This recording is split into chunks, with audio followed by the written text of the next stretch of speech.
So last time we talked about how the wealthy don't play by different rules. They simply understand the rules better. We looked at why assets create more flexibility than paychecks and why structure, not income alone, is the foundation of long-term wealth. This time we're stepping into the first legal shelter in the poor man's billionaire playbook. This is part 2.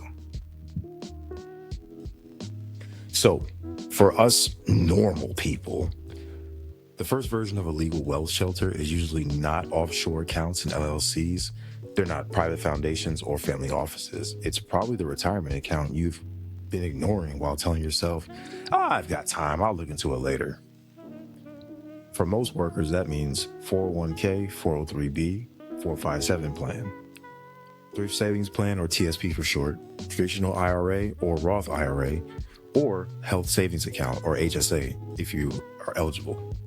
For 2026, the IRS announced that the annual employee contribution limit for 401k, 403b, 457 plans, and the Thrift Savings Plan is $24,500. The IRA contribution limit is $7,500 if you're under 55 years of age. At or above 55, have additional catch-up rules for eligible seniors. Now, what does doing this thing right actually look like? Well, it means you don't just open an account and hope that the spirit of Warren Buffett enters your body when making financial decisions. Warren Buffett does not haunt brokerage accounts, and even if he did, he would probably charge you a management fee.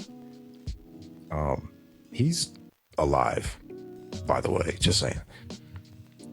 What it means is, step 1, find out whether your employer offers a retirement plan.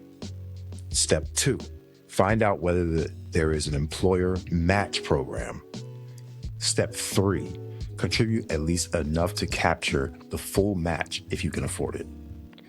Because the employer match is one of the few times the system says, hey, here's some extra money.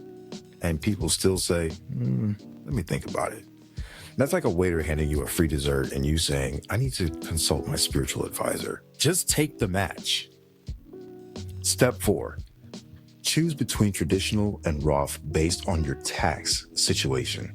Traditional contributions may reduce taxable income now, but withdrawals are generally taxed later, whereas Roth contributions are usually made with after-tax dollars, but qualified withdrawals can be withdrawn tax-free later. Traditional versus Roth is the red pill versus blue pill from the Matrix. One lets you live in a tax-deferred bliss now. The other shows you how deep the tax-free rabbit hole goes. Step 5, actually invest the money.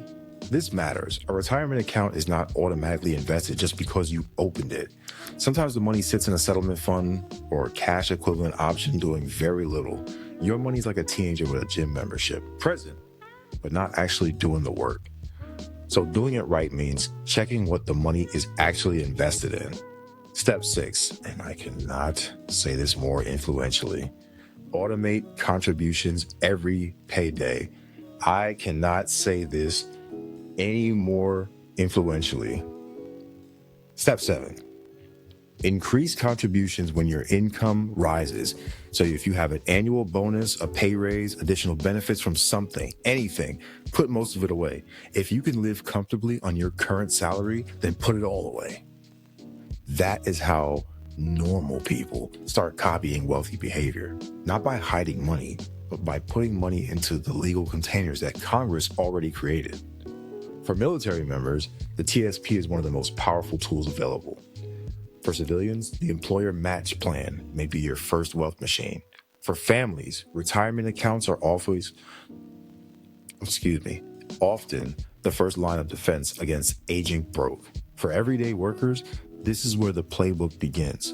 Doing it wrong looks like this: contribute nothing, miss the match, open the account but never invest the cash, borrow from it casually, cash it out every time life gets uncomfortable, treat retirement money like emergency money, vacation money, or I deserve money.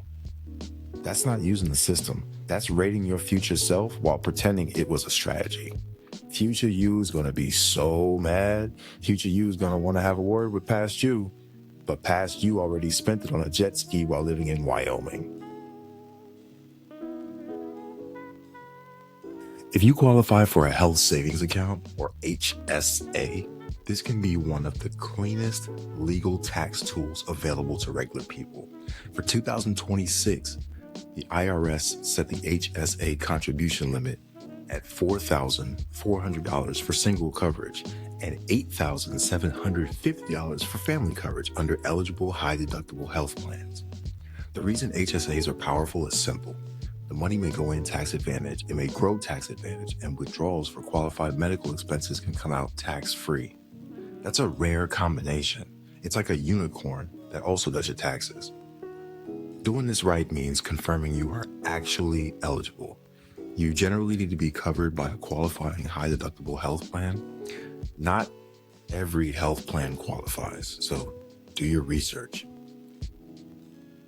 Not every account labeled health-related is an HSA. Doing it right also means keeping medical receipts. Why?